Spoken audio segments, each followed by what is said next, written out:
Sir super ಆಗಿದೆ sir film. But city ಲೈಫಲ್ಲಿ ಹೇಗೆ ಫ್ರಸ್ಟ್ರೇಟ್ ಆಗಿರ್ತಾರೆ ಮತ್ತು ಅವ್ರ ಅಮ್ಮನ ಹುಡಿಕೊಂಡು ಹೋಗೋದು ಎಲ್ಲ ಸೂಪರ್ ಆಗಿತ್ತು ಸರ್. ಹಾಂ ಸರ್ ಸೂಪರ್ ಆಗಿದೆ.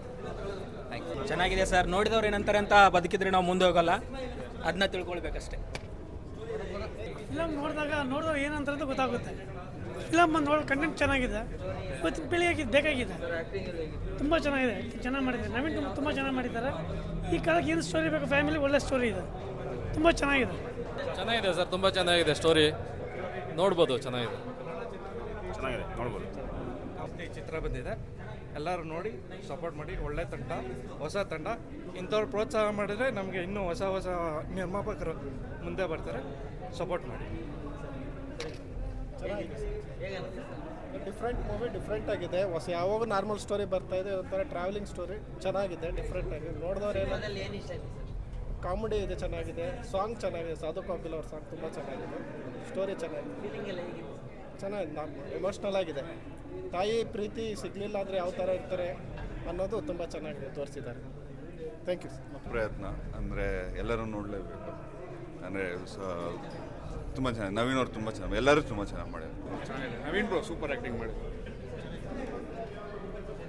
ಚೆನ್ನಾಗಿದೆ ಮೂವಿ, ಎಲ್ಲರೂ ನೋಡಿ. ಆಮೇಲೆ acting, movie story line very good, super. ಸಿನಿಮಾದಲ್ಲಿ ಏನು ಇಷ್ಟ, story line is very beautiful, acting ಎಲ್ಲ ತುಂಬ ಚೆನ್ನಾಗಿದೆ. Very good movie. ಟೋಟಲಿ ಒಂದು ಮಾತು ಏನಂದರೆ, ಕನ್ನಡ ಸಿನಿಮಾನ ದಯವಿಟ್ಟು ಬಂದು ನೋಡಿ. ಏನಕ್ಕೆ ಜನ ಕನ್ನಡ ಸಿನಿಮಾನ ನೋಡ್ತಿಲ್ಲ ಅಂತ ಗೊತ್ತಿಲ್ಲ, ಆದರೆ ಇಂಥ ಸಿನಿಮಾಗಳನ್ನ ಮಿಸ್ ಮಾಡಿಕೊಂಡ್ರೆ ನಿಜವಾಗ್ಲೂ ನಾವು ಕನ್ನಡನೇ ಮರ್ತಂಗೆ. ನಾನು ನಿಜವಾಗ್ಲೂ ಎಮೋಷ್ನಲ್ ಆದೆ, ತುಂಬ ಚೆನ್ನಾಗಿದೆ. ನನಗೆ ಯಾರು ಬಂದು ದುಡ್ಡು ಕೊಟ್ಟಿಲ್ಲ, ಏನೂ ಕೊಟ್ಟಿಲ್ಲ, ಯಾರು ಬಂದು ಕರೆದಿಲ್ಲ, ನಾನು ಇಷ್ಟಾಗಿನೇ ಬಂದಿರೋದು. ನಾನು ಮಾತಾಡ್ತಿದ್ರೆ ಎಮೋಷನಲ್ ಆಗ್ತೀನಿ. ನಿಜವಾಗ್ಲೂ ತುಂಬ ಚೆನ್ನಾಗಿದೆ ಸರ್, ಸಖತ್ತಾಗಿದೆ. ಈ ಸಿನಿಮಾ ಬಗ್ಗೆ ಮಾತಾಡೋದಕ್ಕಿಂತ ಕನ್ನಡ ಸಿನಿಮಾನ ನೀವು ಬೆಳೆಸ್ಬೇಕಂದ್ರೆ ದಯವಿಟ್ಟು ಇಂಥ ಸಿನಿಮಾಗಳನ್ನ ಬಂದು ನೋಡಿ. ಯಾಕಂದರೆ ನವೀನ್ ಸರ್ ಎಲ್ರಿಗೂ ಗೊತ್ತು, ರೆಕಗ್ನೈಸ್ ಆಗಿರೋರು. ಅವ್ರ ಸಿನಿಮಾಗಳನ್ನಾಗಲಿ, ಯಾರನೇ ಸಿನಿಮಾಗಲಿ, ಒಂದು ಹೊಸಬ್ರು ಯಾರಾದ್ರು ಬರ್ತಿದ್ದಾರೆ ಅಂದರೆ ದಯವಿಟ್ಟು ಅವ್ರಿಗೆ ಪ್ರೋತ್ಸಾಹ ಕೊಡಬೇಕಂದ್ರೆ ಇಂಥ ಸಿನಿಮಾಗಳು ನೋಡಬೇಕು. ಇಂಥ ಸಿನಿಮಾಗಳು ನೋಡಿದ್ರೆ ಅದೇ ಸರ್ ನನಗೆ ಶಾಕ್ ಆಗಿದ್ದು. ಏನಂದರೆ, ಒಬ್ಬ ಮನುಷ್ಯ ತನ್ನ ಬೆಳಿಬೇಕಂತ ಅಂದ್ಕೊಂಡಾಗ ಎಷ್ಟು ಡೆಡಿಕೇಟೆಡ್ ಆಗಿರ್ತಾನೆ, ಒಂದು ಸಿನಿಮಾಗೋಸ್ಕರ ಏನೇನು ಮಾಡ್ತಾನೆ ಅನ್ನೋ ತುಂಬ ಚೆನ್ನಾಗಿದೆ. ಅದ್ರ ಜೊತೆ ಈ ಕತೆನೇ ಹೈಲೈಟು.